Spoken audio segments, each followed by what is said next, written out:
Mga Rochelle, mga kalagaw. Palang umaga sa lahat. Ay grabe, pinagpawisan ako kasi mga Rochelle. Kakatapos ko lang maglaba. Naglaba ako ng kunting labahin ko. At buti na lang, hindi ko sinama yung isang damit.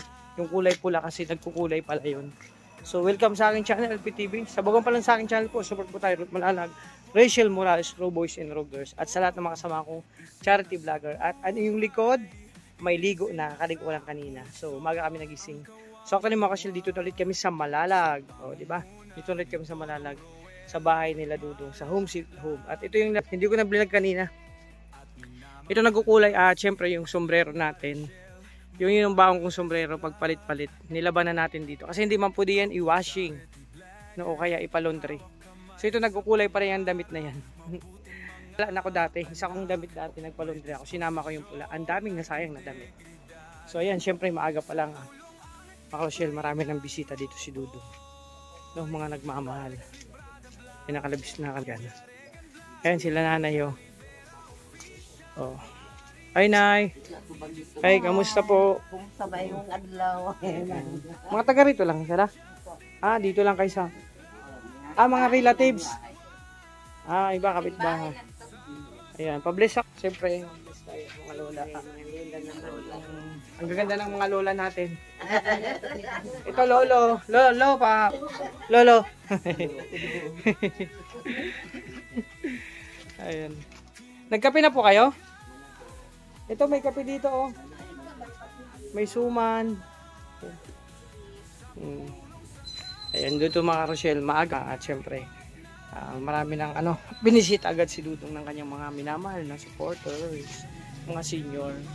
At si Bro Victor, magluluto yan ng tilapia. Grabe.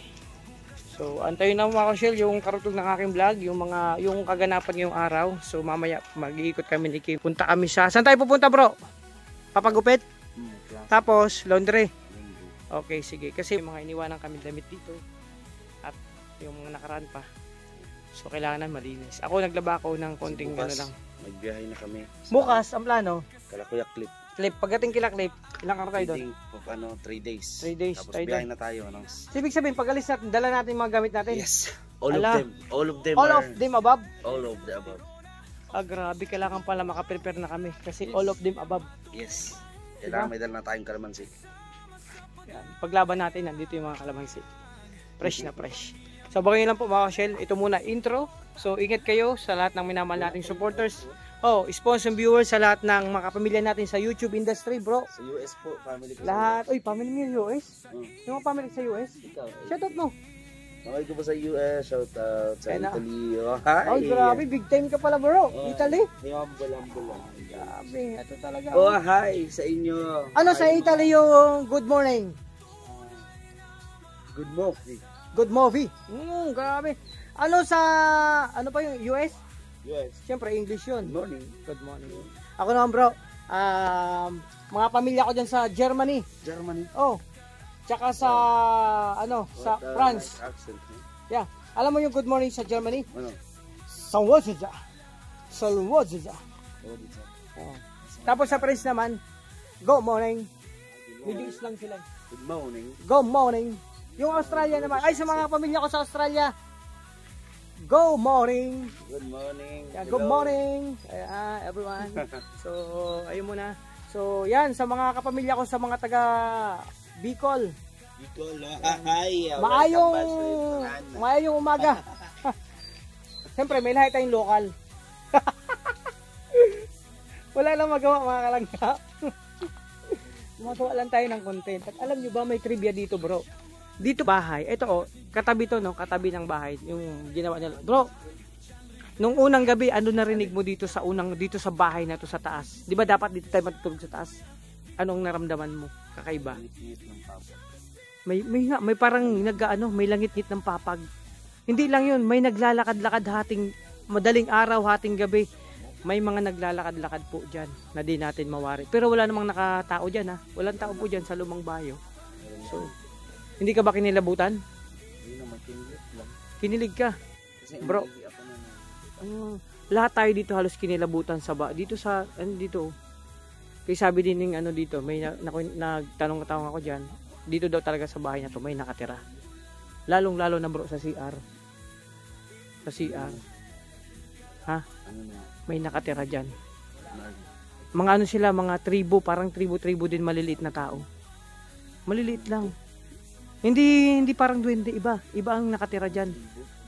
Madami din sila, madami. Kaya yung mga Kaya nga, nakita mo kuya. nakita, di ba kanina umaga-umaga may wala namang tao, halos pinagkakagat ka.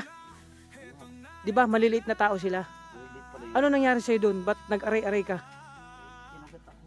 Grabe, ang daming tama mo. Oo, rami. May pun tama si Kim. Tumambay lang yun sa may puno. Nag-aray-aray siya tapos sabi niya, tabi-tabi po, aw. Umaaw-aw siya kasi ang daming nagkaagat sa kanya. Napakarami po. Pero hindi mo nakita ang mga nagkagat sa'yo. Hindi. Oh, sabi ko sa inyo mga Carshel. Mga Carshel, may yun talaga dito kasi sabi ko sa kanya, magtabi-tabi.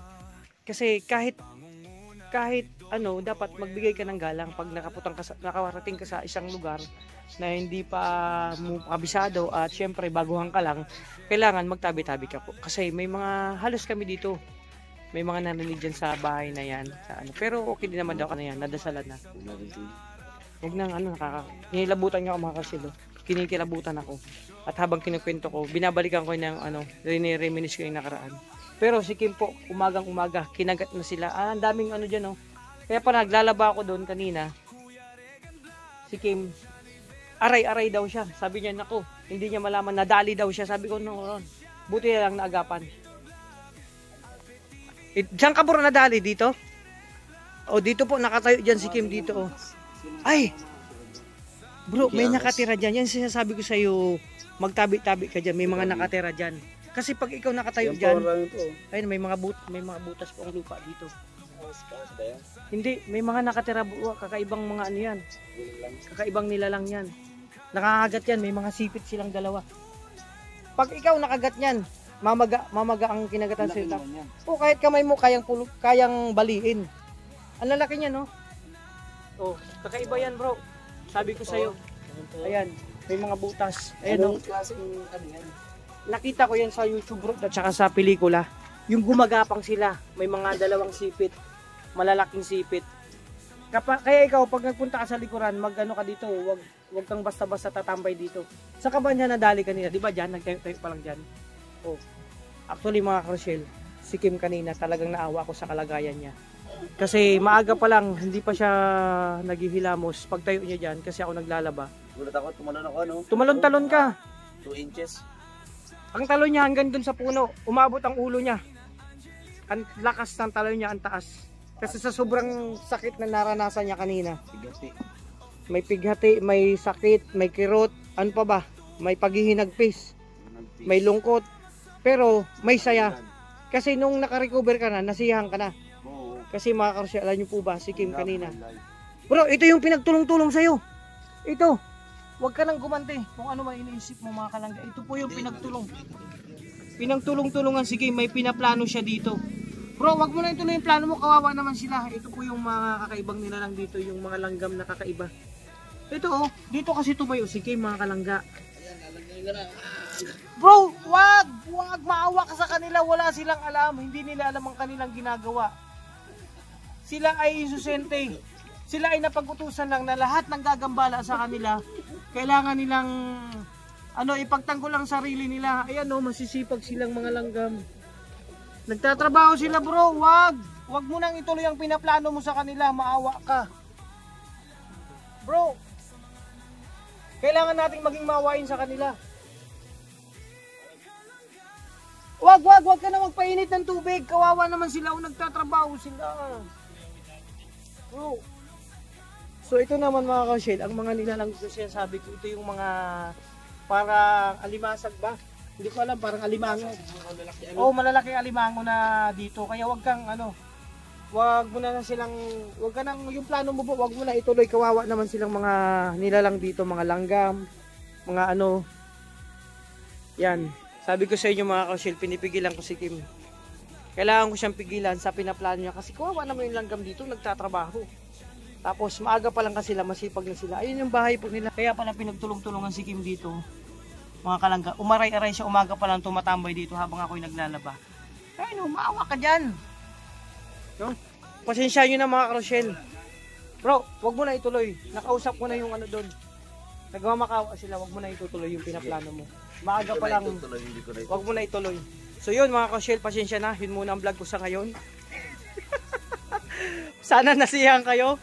At ito yung trivia. Yung mga trivia, kwento dito na marami pa ng langgam dito. Tapos mga nilalang nakakaiba, yung mga parang alimasag na alimango. Yun, wag tayong ano dyan. No? Kasi ba tayo makuan? Kasi pag nakuan ka yan ng mga ano na yan, makukuan ka tulad kay Kim kanina. Maaga pa lang siya dito, nagtatambay na ano siya ng mga kuan. Tapos pinag-ano siya ngayon, nagkukuan siya. O, di ba? Nagpaplano siya na makuan yung mga ano nag-ano sa kanya. So, yun, maraming salamat. Ngayong umaga, ito yung vlog ko. Thank you so much. Sana alam mo, sana gusto ko lang happy ang lahat at lahat ng minamahal nating mga ka-Rochelle, sponsor viewers, sa lahat na minamahal nating mga titas, sa lahat po sa inyo sa walang sawang na susuporta sa amin, lalo na sa mga nagmamarathon sa aming mga vlog, mga live, hindi nag-skip ads. Oh bro, ano? Langis. Hala. Alam ko ang langis. Anong langis? Dalawang klaseng langis. Yung pampalipad, yung pangluto. Pamprito kasi yung pampalipad. Nako. So yan, maraming salamat. Yun muna ang vlog ko. Yan sa Bro Victor, ano siya magluluto. Abangan niyo sa kanyang vlog. So ingat po kayo, God bless. Thank you so much. Bye-bye po muna. Hello, hello, hello. Terminal, biyahe ay sakay sa GI1, bicycle, unang Sama pa rin yan doon sa yung naming mahal na mahal. sa Grand Mall, sa Grand Mall siya muna. Doon yata,